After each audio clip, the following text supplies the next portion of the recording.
मैं फ़िलहाल जो हूँ बोधन टाउन में हूँ, जो निज़ामाबाद डिस्ट्रिक्ट में बोधन टाउन आता है। और तकरीबन रात के कितने बज रहे हैं? रात के 1 बज रहे हैं। मुझे कल रात में जो है एक इत्तला ये मिली कि इस आरमूर टाउन की एक मुस्लिम लड़की, एक अक़लियत लड़की के साथ में जो है एक दरिंदे ने मुँह काला किया। तो इमीडिएटली रात में, क्योंकि बहुत रात को मुझे पता चला था कि 2 ढाई बजे, सुबह तक अभी पिक्चर क्लियर नहीं हुई थी। आज सुबह में पूरी तफसीली मालूम हुई। और सुबह में क्योंकि वहाँ पर हमारे पास ही कुछ गड़बड़ चल रही थी, अंबरपेट पे एक मस्जिद को शहीद करने की कोशिश, तो मैं दिन में वहाँ पर था। वक्फ बोर्ड के चेयरमैन से शाम में 6 बजे मेरी मुलाकात हुई। बाद में मैं 7 बजे वहाँ से निकला। हैदराबाद से तकरीबन 300 किलोमीटर, 200 किलोमीटर दूर इस पड़ते हुए पानी में मैं यहाँ पर आया। मेरा आने का मकसद ये है कि ये जो लड़की के साथ मुँह काला किया, जिसका नाम है राधा कृष्णा, और ये राधा कृष्णा कौन है कि ये कांग्रेस का एक काउंसलर है। ये कांग्रेस पार्टी का काउंसलर है। यहाँ के जो मुकामी एमएलए है जी पी सुदर्शन रेड्डी साहब बहुत सीनियर पॉलिटिशियन हैं। मेरे वालिद मरहूम अमानुल्लाह खान साहब के साथ 2 टर्म मिनिस्टर भी रह चुके हैं। वो 5 टर्म के एमएलए हैं। और बड़े हैरत की बात है कि इतने सीनियर पॉलिटिशियन ये लड़की के मकान पर नहीं आए मिलने के लिए। बड़े अफसोस की बात है। अगर कोई दलित की लड़की रहती, एससी एसटी बीसी रहती, तो पूरे राव रेड्डियों की लाइन लग जाती यहाँ पर घर पे। लेकिन क्योंकि अक़लियतों की कोई सुनवाई नहीं है, कोई सुनने वाला नहीं है, तो मामूली सी सरपंच भी नहीं आया है यहाँ पर। ये बड़े अफसोस की बात है। तो राधा कृष्णा ये जो है वार्ड नंबर 3 का इन्हें काउंसलर है। इसमें जो है इसका एक भाई, जैसा कि आप लोगों को मालूम होगा कि इसका एक भाई था रवि यादव। ये सामने के मकान में एक लड़की और एक थी, जिसको जुलाई के महीने में 2023 में उसका भी रेप किया गया था। और क्राइम नंबर 307 ऑफ 2023 ये जब का क्राइम नंबर है। तो रवि यादव जब रेप करके रंगे हाथ गिरफ्तार हुआ था, जब उसको पुलिस पकड़ी थी, तो ये राधा कृष्णा अब जो ये लड़की के केस में अक्यूज्ड है, उस वक्त पे जो है उनके माँ बाप को डरा रहा था, कर रहा था। तो उसके माँ बाप जाके पुलिस कमिश्नर से मिले थे। मैं भी उस वक्त में कमिश्नर ऑफ पुलिस से बात किया था। ये बात करने पर जो है वो उसको भी को अक्यूज डाले थे, A2 डाले थे वो केस में। लेकिन उमूमन ऐसा होता है कि जब भी ऐसे कोई वाक़यात होते हैं तो जज्बाती तौर पर लोग जमा होते हैं उनके मकानों पर, उनके साथ इज़हार हमदर्दी करते हैं। लेकिन जैसा जैसा वक्त जाते जाता है लोग मसले को भूल जाते हैं। हमारे लिए ऐसे वाक़यात और ऐसे गमगीन वाक़यात जो है एक अखबार की न्यूज़ हो गई। जैसा अखबार रात भर छपता, दिन में लोग पढ़ते और शाम में जो है वो मिर्चियों में भजियों में लपटे जाता अखबार। तो ये मुसलमानों के मसाइल भी जो है हमारे लिए ऐसे ही हो गए, वैसा हो गया। ये लड़की का जो रवि यादव, जो लड़की का, वो भी मुस्लिम लड़की थी जिसका रेप किया गया था। इसका पुलिस ज़्यादा अपोज नहीं करने की वजह से उन्हें बेल पे बाहर आ गया। आज की तारीख तक उसकी चार्जशीट दाखिल नहीं दी। पता चला कि वो कोई हाई कोर्ट जाके अपीयर होके प्रोसीडिंग यानी स्टे लाया प्रोसीडिंग पे बोलकर। अभी वो पिक्चर क्लियर नहीं है। खुद पुलिस वालों को मैं सुबह से पूछ रहा हूँ कि भाई ये पहले का केस जो रवि यादव, जो राधा कृष्णा अब अक्यूज्ड है, उसका भाई ये किया है, तो पुलिस वाले भी वो केस के बारे में नहीं बोल सक रहे। दूसरी चीज़, अब जो राधा कृष्णा किया है, अगर फ़र्ज़ करिए साबिक़ा जब बीआरएस की गवर्नमेंट थी, उस वक़्त पे अगर ये राधा कृष्णा और रवि यादव के ख़िलाफ़ में सख्त एक्शन लिया जाता, तो मैं समझता हूँ कि उसकी ये हिम्मत नहीं होती कि ये वाक़या करने के लिए। क्योंकि साबिक़ा गवर्नमेंट ये गलती की थी। पता नहीं उनके साथ क्या सॉफ्ट रवैया था। हालांकि आमिर शकील साहब तो बहुत मेहनत की, उसके वक़्त उसके घर पे गए, लड़की को मदद किए, इसको अंदर दलाए, उसके भाई को अंदर दलाए, जिसकी वजह से ये जो है बीआरएस पार्टी में था। आयन इलेक्शन में इन्हें कांग्रेस ज्वाइन करके सुदर्शन रेड्डी साहब का काम किया। तो जो 2-3 हज़ार वोट जो मिले, सुदर्शन रेड्डी साहब जो 1800 या 2000 वोटों से जीते, उनको ये है कि ये राधा कृष्णा की वजह से मैं जीता इलेक्शन बोल के। कल से अब तक जो है इतने सीनियर पॉलिटिशियन, एक साबिक़ा मिनिस्टर होने के बावजूद, वो अभी तक ना मकान पे आए, ना मिले। बड़े अफसोस की बात है कि एक सीनियर जैसा जीवन रेड्डी है, हमारे सुदर्शन रेड्डी है, ये सीनियर पॉलिटिशियंस है। इनको देख के हम कई चीज़ें सीखते हैं। जब ये लोग असेंबली में ठहरते थे तो एक सेकुलरिज्म का अलमबरदार बन के ठहरते थे ये लोग। लेकिन आज क्यों नहीं आए, ये बड़े अफसोस की बात है। क्योंकि आपका नहीं आना ये शको शुबात पेश कर रहा है कि आप कहीं ये खातिल को, राधा कृष्णा को आप मदद कर रहे हैं क्या। कई लोग मुझे गांव में बोले कि भाई यहाँ की जो चेयरमैन है पद्मा, एक खवातीन है। देखिए, एक मासूम बच्ची के साथ ऐसा वाकया हुआ तो चेयरमैन का काम था कम से कम वो भागते दौड़ते आती घर पे, नहीं आई। लेकिन लोग ये बोल रहे हैं कि उसके जो हस्बैंड है शरत रेड्डी, उसके साथ ये जो राधा कृष्णा काउंसलर, उसके करीबी ताल्लुकात है और कारोबारी ताल्लुकात है, तो ये कहीं उसको बचाने की कोशिश की जा रही है क्या, बोलकर भी है।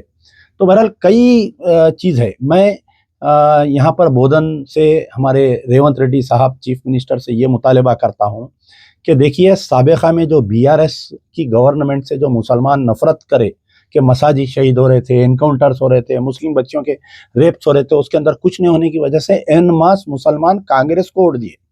और मुसलमान जो है रेवंत रेड्डी की कांग्रेस को वोट नहीं दिए, बल्कि राहुल गांधी की कांग्रेस को वोट दिए, प्रियंका गांधी की कांग्रेस को वोट दिए, सोनिया गांधी की कांग्रेस को वोट दिए। जो आज पूरे हिंदुस्तान में आरएसएस के खिलाफ में अगर कोई लड़ रहा है तो राहुल गांधी लड़ रहा है।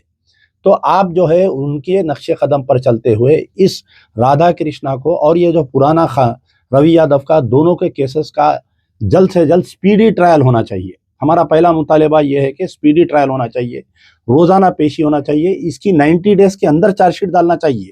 और साबिक़ा केस में जो चार्जशीट नहीं डाले पुलिस वाले, उनको इमीडिएट शोकास नोटिस देते हुए उनको सस्पेंड करना चाहिए। उनको क्या वजह थी कि इनके खिलाफ में नहीं डाले। अब देखिए आप, हम अगर कोई केस में रहते तो पुलिस वाले बड़े मेहरबान रहते, हमारे ऊपर 90 दिन के अंदर चार्जशीट डाल देते, हम बेल निकलते, अपोज करते हमारी बेल को। अगर हम लोअर कोर्ट में जजमेंट जीतते, इमीडिएट सुबह 11 बजे हमारा जजमेंट आता, शाम में 5 बजे हाई कोर्ट में अपील पे चले जाते। वो चुस्ती, वो हरकत ये रवि यादव के केस में नहीं बताया गया। बड़े अफसोस की बात है कि कांग्रेस पार्टी का काउंसलर ऐसी हरकत करना, ये सारे कांग्रेस। और देखिए, एक तो हमारे मुकामी सुदर्शन रेड्डी साहब एमएलए नहीं आए। बात ये हो रही कि कल के दिन उन्होंने मिनिस्टर बनने वाले, उनको होम पोर्टफोलियो दिया जा रहा है। तो हो सकता है कि अगर आप ये केस के अंदर अगर सही काम नहीं करेंगे तो आपको मिनिस्ट्री भी नहीं मिलने वाली है कल के दिन, क्योंकि तेलंगाना के मुसलमान पूरे रोड पे आ जाएंगे अगर आपको मिनिस्ट्री देंगे तो। इस केस में अगर आप इसकी मदद करेंगे खातिल की तो। दूसरी चीज़ ये है कि आपकी खामोशी इस बात का शक व शुबा दे रही है कि आप इसको खुलेआम मदद कर रहे हैं। तीसरी चीज़, रेवंत रेड्डी साहब को और दीगर जितने भी कांग्रेस के जो जिम्मेदार हैं सब। और एक बड़ी हैरत की बात है कि निज़ामाबाद से इलेक्शन लड़े हुए मोहम्मद अली शब्बीर की खामोशी वाक़या होके 48 आवर्स हो गया। लोग मुझे बोल रहे थे कि भाई यहाँ पर कांग्रेस के कई काउंसलर्स है, लोग खामोश बैठे हुए हैं, और दीगर सियासी जमातों के काउंसलर्स है, वो लोग भी खामोश बैठे हुए हैं। तो देखिए, जो भी रूलिंग पार्टी में रहता है वो गूंगा, अंधा, बहरा रहता है। वो कल तक बीआरएस के भी दौर में बीआरएस के काउंसलर खामोश रहते थे, कांग्रेस वाले नाचते थे कुछ वाकया हुआ तो। आज दोनों खामोश है। इत्तेफाक की बात यह है कि ना बीआरएस वाले कोई एहतजाज कर रहे हैं इस मसले पर, ना कांग्रेस वाले कोई एहतजाज कर रहे हैं इस मसले पर। बड़े अफसोस की बात है, कांग्रेस के मुसलमान कारपोरेटर्स, लीडर्स तमाम, बोधन नहीं, निजामाबाद डिस्ट्रिक्ट नहीं, पूरे तेलंगाना के, अगर ये आपकी बहन रहती, आपकी ये बेटी रहती, तो क्या आप खामोश बैठते, बताइए। मेरा दिल तड़प गया रात से, मैं रात भर नहीं सो सका है। ये वाक़े का जब वीडियो दिए, मासूम बच्ची का जो वीडियो आया मेरे कने, मेरे आंख से आंसू आ गए। मैं रात में नमाज पढ़ के दुआ करा इसकी सेहत के लिए, बच्ची की सेहत के लिए। और मैं इतनी रात को यहाँ पर आया, यहाँ पर आप मुकामी काउंसलर, यहाँ पर मुकामी कांग्रेस के लीडर आज तक नहीं आए, बोले तो बड़े अफसोस की बात है। ऐसी सियासी ज़िंदगी से बेहतर है कि आप लोग जो है घर में गोशेनामी की ज़िंदगी जियो, या नहीं तो किसी की गुलामी की ज़िंदगी जी लीजिए आप लोग। मैं दोबारा तमाम तेलंगाना के मुस्लिम लीडर्स, मोहम्मद अली शब्बीर कहाँ पर है बताओ, महबूब आलम खान साहब बहुत वोट मांगे कांग्रेस के लिए, आज कहाँ है बताइए। वो तंजीमें कहाँ हैं बताइए, जमीयतुल उलमा कहाँ पर है बताइए आप। हमारे हाफिज पीर शब्बीर अहमद और उनके फर्जंदान कहाँ पर है बताइए। चीखा मार मार के मुसलमानों के वोट मांगे कांग्रेस के लिए, आज एक मुसलमान बच्ची के साथ ऐसा हो गया। 48 आवर्स हो गए, आज की तारीख तक कोई भी नहीं है। आज बताइए मोहम्मद अली शब्बीर, आप यहाँ निज़ामाबाद से इलेक्शन लड़े, तकरीबन मैं समझता हूँ 48,000 वोट कुछ लिए उन्होंने। आज बताइए कहाँ पर है वो 48,000 वोट को आप रुस्वा कर दिए। आप एक मुसलमान है, कामारेड्डी के रहने के बावजूद आपको लोग, आज आप सियासी सलाहकार हैं, आप इमीडिएट आप एसपी को बात करना, कमिश्नर को बात करना, उसको जो है सख्त से सख्त कानून में देना। ऐसा कुछ नहीं हुआ। इंशाल्लाह जिसका कोई नहीं उसका खुदा होता है, और जिसका कोई नहीं, याद रखिए। इंशाल्लाह मैं तमाम ये मेरा जो वीडियो देख रहे हैं उन तमाम नौजवानों से, पढ़े लिखे नौजवानों से, बोधन की नौजवानों से, कि सोशल मीडिया में वो ताकत है कि हर बच्चा इसके ऊपर वीडियो बनाना, हर बच्चा बोधन का बनाना, बिला मजहब व मिल्लत, बिला सियासी वापिस्ता की, ये नहीं सोचना एमबीटी एमआईएम कांग्रेस नहीं, सब मिलके रोज 3-3 मिनट का वीडियो बनाओ। जब तक इसको फांसी की सजा नहीं हुई हम खामोश बैठने वाले नहीं हैं। स्पीडी ट्रायल करना चाहिए और जिस तरीके से दिल्ली में जो वाकया पेश आया उसके ऊपर जो फांसी की सजा दिए थे वैसी फांसी की सजा होना चाहिए। शुक्रिया। हमारे वकील साहब हैं जो पूरा केस देख रहे हैं, आपका नाम? मोहम्मद मुदस्सिर। हमारे मुदस्सिर एडवोकेट साहब हैं, तो मैं उनसे भी गुजारिश करूंगा कि अब तक क्या क्या डिटेल है, क्योंकि कंप्लेंट आप ही लिखे, आप ही बात करें, पूरा बोलिए। जी साहब हम आपको हमारे एक दोस्त फोन करके बोले कि भाई ऐसा ऐसा केस हुआ। जोर से बोलिए जी। तो हम लोग पहले पुलिस स्टेशन पहुंचे। पुलिस स्टेशन पहुंच के हम लोग एसआई साहब थे वहाँ पर, एसआई साहब को बोले जी। तो एसआई साहब को पूछे कि क्या है साहब, बोले तो पहले तो कोई रिस्पांस नहीं मिला हमको। फिर जब आके एमआईएम के 1-2-3 काउंसलर्स मिलके वहाँ पर एहतजाज शुरू करे, फिर अपने थोड़े नौजवान मिलके वहाँ पर धिंगाना शुरू करे।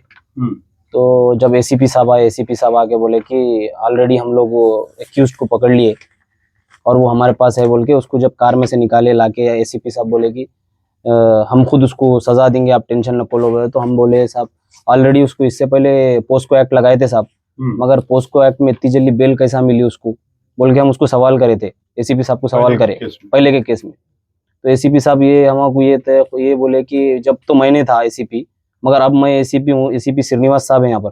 एसीपी साहब ये तयखुन दिए कि मैं अब उसको सख्त से सख्त सजा मिले वैसा मैं देख लेता हूँ बोल के बोले एसीपी साहब। ठीक है। इस वक्त हम बोलो, जोर से बोलो।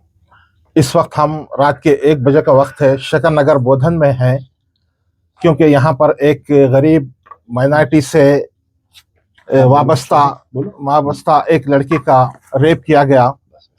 तो इसकी इत्तला मिलते ही जनाब अमजदुल्ला खान खालिद साहब, तर्जमान मजलिस बचाओ तहरीक, फौरी हरकत में आते हुए हमारी इत्तला पर फौरी यहाँ पर तशरीफ़ लाए हैं। मैं उनका शुक्रगुजार हूँ। आज बोधन में कितने मुस्लिम काउंसलर्स है, गैर मुस्लिम काउंसलर्स भी है। सुदर्शन रेड्डी साहब यहाँ के एमएलए है, मोहम्मद अली शबीर साहब जो है निज़ामाबाद के इंचार्ज है। आज एक माइनॉरिटी की एक लड़की का रेप होने के बावजूद किसी बड़े लीडर ने या किसी छोटे काउंसलर ने भी यहाँ पर आने की जहमत गवारा नहीं की। ये बड़े अफसोस की बात है। मैं तमाम निज़ामाबाद के, बोधन के नौजवानों से अपील करता हूँ कि जब इस तरह से माइनॉरिटी में किसी लड़की का रेप होता है या किसी भी लड़की का रेप होता है तो तमाम नौजवान, तमाम मिल्लत के बाशऊर लोग हरकत में आए, वरना ये आज किसी गैर जो है हमारी जो है गरीब लड़की के साथ हुआ है, कल किसी की बहन के साथ भी हो सकता है, किसी की भी बेटी के साथ हो सकता है। हम ऐसा नहीं समझना कि किसी गरीब का हुआ है, हमारा तो कुछ नहीं गुजरा। भाई जब हम अगर अपने जो है पड़ोस का, अपने जो है अपने ज़िले का और अपने तालुक़े के लड़कियों का, उनकी इज्जत और अस्मत का जो है हम अगर ख्याल नहीं रखेंगे तो कल ये चीज़ हमारे घर तक भी पहुंच सकती है और हम भी महफूज नहीं रह सकते इस चीज़ से। तो ये जो लड़की का रेप हुआ है ये हम सब की बहन है, ये सब हमारी बेटी है और हमें बिल्कुल इसी तरह से हरकत में आते हुए तमाम नौजवान और तमाम बाशऊर लोग आए और इसके खिलाफ आवाज़ उठाएं।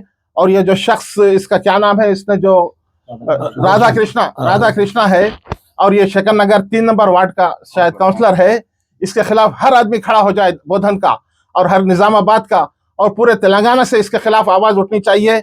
और ये सुदर्शन रेड्डी साहब का जो है ख़ास आदमी है बोलते हैं, तो सुदर्शन रेड्डी साहब आप आए और इसके खिलाफ खुद कार्रवाई करके अपने सेक्युलर होने का और गरीबों के हमदर्द होने का सबूत दें। इसी के साथ मैं अपनी बात को ख़त्म करता हूँ। अभी ये जो फोटो है, ये फोटो जो है, ये जो रेप किया उसकी फ़ोटो है ये, जिसका नाम है राधा कृष्णा, जिसका नाम है। और ये जो है देखिए आप, ये हमारे सुदर्शन रेड्डी साहब हैं, तो इसको खंडवा पहना रहे हैं, इसको शाल उड़ा रहे हैं, खंडवा भी नहीं शाल उड़ा रहे हैं। तो शाल किसको उड़ाते हैं? जिसको इज्जत देते। तो एक साबिका मिनिस्टर, सीनियर पॉलिटिशियन, यानी इनको चीफ मिनिस्टर के भी दावेदार थे तेलंगाना के, अब इनको मिनिस्ट्री मिलने वाली है। और ऐसा आदमी, इतना जिम्मेदार आदमी, इसको शाल उड़ा रहा, खातिल को, रेपिस्ट को। तो भाई बोलते ना कि भाई नहीं मालूम था, अभी ने ऐसा था बोल के, जबकि ऑलरेडी इसका भाई एक रेप किया हुआ है और इन्हें जो है रेप अक्यूज, उसमें रेप केस में A2 था इन्हें, तो इसको कांग्रेस पार्टी वाले कई को लिए। अच्छा, वाकया हो के 48 आवर्स हुआ, अभी तक इसको सस्पेंड कर देना था, डिसमिस कर देना था पार्टी में से, वो नहीं करे। हाँ, और फिर इनके अब नए दोस्त जो मरकज़े सियासी का दावा, वो लोग कहाँ है नहीं मालूम। अब इमीडिएट जाना, 4-5 MLA DGP से मिलना, ये दोनों भाइयों पे PD एक्ट डलाना, दोनों को तेलंगाना तड़ी पार कराना, इन लोगों को कई चीजें हैं इंशाल्लाह इसका। तो मैं तमाम फिर से पूरे बोधन के नौजवानों से, पूरे निजामाबाद डिस्ट्रिक्ट के नौजवानों से, पूरे तेलंगाना के नौजवानों से, पूरे हिंदुस्तान, सोशल मीडिया का पावर है, जितने भी ये लोग इसके ऊपर सोशल मीडिया पे मुहिम चलाइए, ताकि तमाम लोग, आप देखिए शमशाबाद में एक डॉक्टर दिशा का रेप हुआ था, तो रेप और मर्डर हुआ तो गवर्नर उस वक्त की तमिलिसाई मैडम उसके घर को जाती है, CM KCR साहब उसके घर को, उसको बुला के घर पे मिल के करीब कुछ 2-3 करोड़ रुपए और घर देते हैं उनको। होम मिनिस्टर महमूद अली उनके घर पे जाते हैं। तो हमारे बच्चियों की तो हालत ये हो गए, हम कुत्ते बिल्लियों के बच्चे हो गए। हम जो है चील कौवे जैसा चील आके मुर्गियों के बच्चों को उठा के लेके जाती वैसा है। तो इंशाल्लाह इनको बोलना पड़ेगा, सुदर्शन रेड्डी साहब को इस मामले में बोलना पड़ेगा, मोहम्मद अली शबीर को भी बोलना पड़ेगा। नहीं बोलेंगे तो हमको आता तुमसे बोलने लगाना, ठीक है? जोर से बोलो। राधा कृष्ण को क्या है बोले तो हमारे शरद जी का मामू हूँ, और ये राधा कृष्ण को क्या है मालूम है, उसको अपने क्या बोलते हैं, शरद रेड्डी साहब का बहुत खास आदमी होने, वो तो खास आदमी है। तो यहाँ की जो लेडी चेयरमैन है उनके हस्बैंड का खास आदमी है बोल रहे हैं आप। उनको क्या चांस है बोल तो मैं निकल जाता हूँ, मैं बोलता हूँ अब टाउन में हूँ ना, और शरद रेड्डी साहब मेरे को निकाल देते कभी भी। मैं क्या है बोलता हूँ, खाली दिखाओ को मैं आया अंदर, अब मैं 15 दिन रहूँगा, 1 महीना रहूँगा, उसके बाद खेले में से निकल जाऊँगा। पर मैं ये नहीं चाह रहा हूँ कि मेरे को ये जो मैं इंसाफ मांग रहा हूँ, मेरी भांजी के साथ जो गलत करा है दलीलर जो राजा कृष्ण, वो मेरे को फांसी की सजा मेरे को होना, और फांसी की सजा उसको बराबर देना उसको, ठीक है। और मैं पीछे तो, और इंशाल्लाह आखिरी दम तक लड़ूंगा, मेरे भाइयों को सबको साथ में लेके, उन लोगों को सबको साथ में लेके चलूंगा मैं, और राधा कृष्ण को सजा देने लगाने की, फांसी देने लगाने की आप लोगों की मर्जी।